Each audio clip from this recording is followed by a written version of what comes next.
ایک بات بتا دوں میں آپ کو، سنیے سنیے مزہ آئے گا۔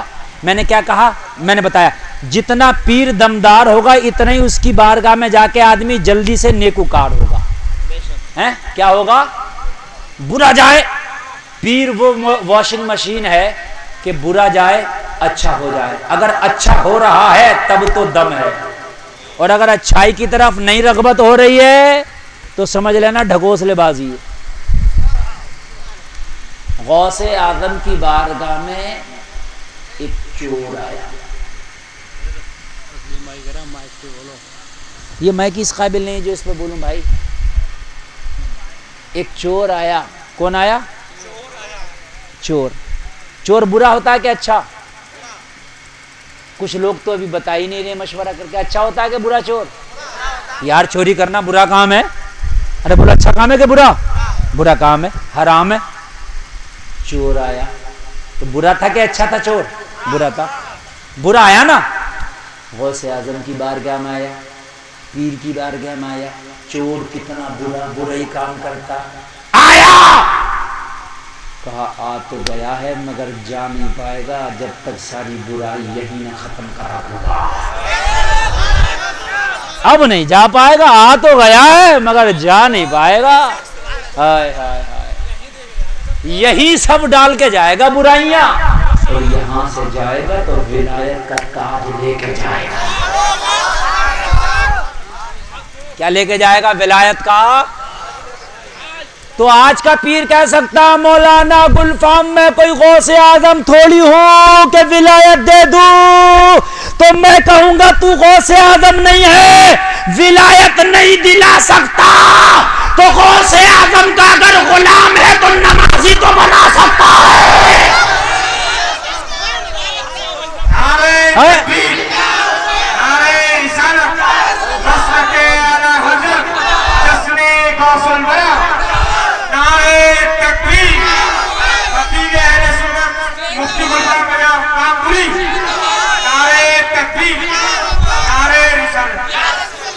بات سمجھ رہے کہ نہیں سمجھ رہے ہیں؟ میں نہیں کہتا کہ تو ولی بنا، چل ٹھیک ہے، تو غوث اعظم نہیں، تو غوث اعظم کی طرح پاور والا بھی نہیں، مگر غوث اعظم چور کو ولی بنا سکتے ہیں تو تو جھوٹے کو سچا بنا دے، بے نمازی کو نمازی بنا دے۔ ارے بولو بھائی ہے کہ نہیں ہے؟ اور جب اتنا بھی نہیں کر سکتا تو تیری کائی کی پیری اور کائی کی مریدی؟ بولو ہے کہ نہیں ہے؟ لوگوں سب کے پیچھے نہیں بھاگنا ہے۔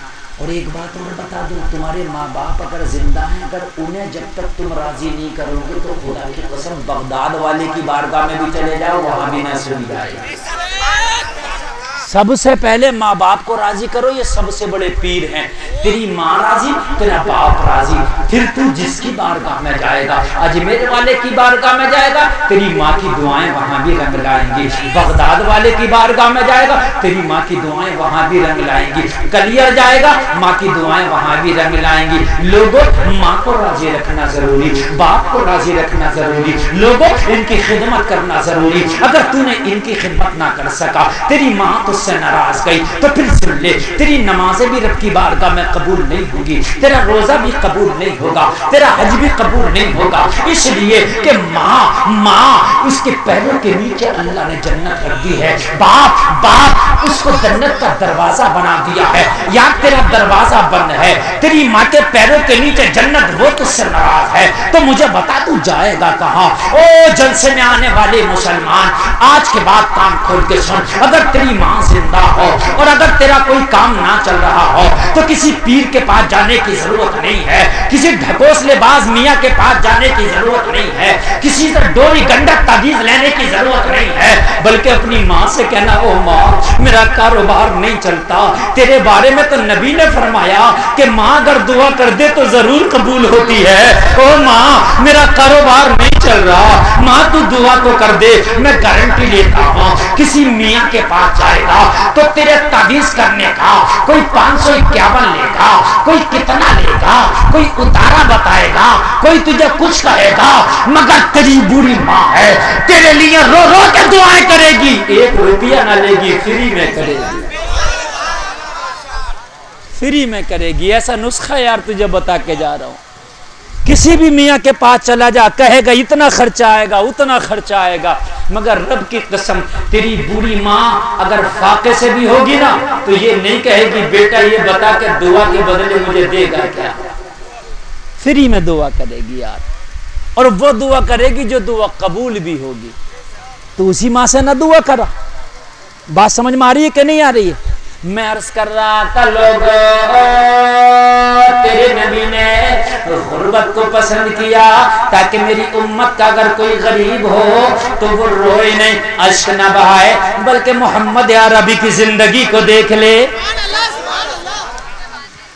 اور ایسے سمجھ لو نبی کے گھر میں کبھی کبھی تو نا ایک مہینے تک چولہا نہیں جلتا۔ اور دیکھو سنو بڑی اچھی بات بتا رہا ہوں، ایمان تازہ ہو جائے گا، ذرا سنیے، آپ کا ایمان تازہ ہوئے گا، آپ جھومیں گے۔ پاور اتنی ہے نبی میں اور نبی کے گھر والوں میں۔ امام حسین بچپنے کا عالم ہے، چھوٹے ہیں بچپنے کون؟ امام حسین نبی کے نواسے، فاطمہ کے بیٹے، نبی کے نواسے، شہید کربلا، بچے پن کا عالم، چھوٹے سے نانا کی گود میں آ کے کھیلتے ہیں۔ کہاں کھیلتے ہیں؟ زور سے بولو، نانا کی گود میں کھیلتے۔ پاور بتا رہا ہوں، پاور نبی کے نواسے کی پاور کا یہ عالم ہے، تو پھر نبی کے امام کا عالم کیا ہوگا، ہے نا؟ کبھی کبھی اللہ اگر کسی کو غربت بھی دیتا نا تو اس میں بھی بھلائی ہے۔ کیا ہے اس میں بھی؟ اب تم کہو گے مولانا بھلائی کیوں ہے؟ تو اس لیے ہے کہ ہو سکتا ہے کہ امیری آتی تو تم گمراہ ہو جاتے، اس وجہ سے اللہ نے تمہیں مال ہی نہ دیا کہ تم گمراہ نہ ہو۔ کیا نہ دیا؟ اللہ نے تمہیں مال ہی نہ دیا کہ تم گمراہ ہو جاؤ۔ ہر کام میں اللہ کی حکمت ہے۔ امام حسین نبی کی بارگاہ میں آتے، نانا کی گود میں کھیلتے۔ ایک صحابی ہیں جن کا نام ہے دہیہ کلبی، وہ نبی کی بارگاہ میں آتے، وہ بھی نبی کی بارگاہ میں بیٹھ جاتے، امام حسین ان کی گود میں بھی بیٹھ جاتے۔ مثال کے طور پہ تمہارے گھر میں کوئی چھوٹا بچہ ہو اور تمہارے گھر میں کوئی شخص روز بیٹھنے کے لیے آئے تو وہ چھوٹا بچہ اس آدمی سے بھی ہل جاتا ہے، اس کی گود میں بھی جانے لگتا ہے جو روزانہ تمہارے گھر پہ بیٹھنے آتا ہے۔ ایسا ہوتا کہ نہیں ہوتا؟ دہیہ کلبی روزانہ نبی کی بارگاہ میں بیٹھنے آتے، امام حسین دہیہ کلبی سے بھی ہل گئے، ان کی گود میں بھی بیٹھ جاتے۔ اب دہیہ کلبی نبی کی بارگاہ میں روزانہ آتے اور امام حسین روزانہ ان کی گود میں بیٹھ جاتے۔